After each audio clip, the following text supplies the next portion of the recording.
ఎట్లున్నారు? అందరికీ వినాయక చవితి శుభాకాంక్షలు అండి.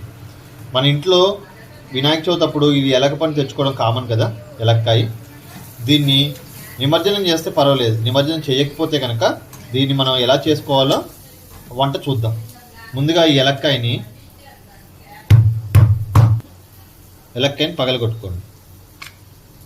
దీని లోపల ఇలా గుజ్జు ఉంటుంది కదా, ఆ గుజ్జుని మొత్తం ఇలా స్పూన్ తోటి ఒక రోల్లోకైనా సరే, మిక్సీలోకైనా సరే, మీ ఇష్టం ఎలా అయితే అలా తీసుకుని దీన్ని దంచుకోండి. ఇలా మెత్తగా దంచుకోండి.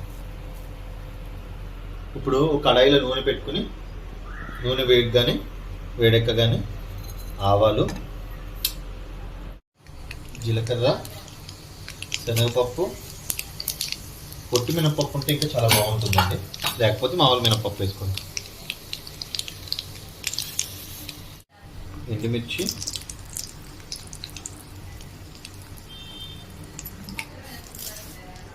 కరివేపాకు, పచ్చిమిర్చి, చిన్న చిన్న చీలికలు,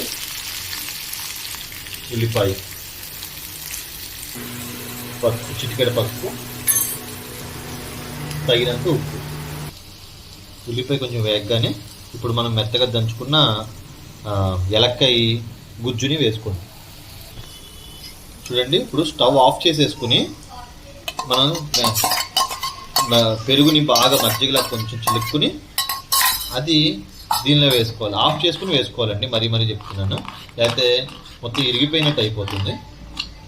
ఇది చాలా ఈజీ అయిన ఎంతో బాగుండే ఎలక్కాయ పెరుగు పచ్చడి రెడీ మనది. ఇప్పుడు దీనిలో లాస్ట్ ఫైనల్గా కొత్తిమీరతో గార్నిష్ చేస్తే ఎక్సలెంట్ ఉంటుందండి. అంతేనండి. దీన్ని వేడివేడి అన్నంలోకి లాస్ట్లో మొత్తం కూరలన్నీ అయిపోయాక, అసలు ఏ కూరలు లేకపోయినా సరే దీంతో తినేస్తే కడుపు నిండిపోద్దండి. ఇంకుంటానా మళ్ళీ. Thank you.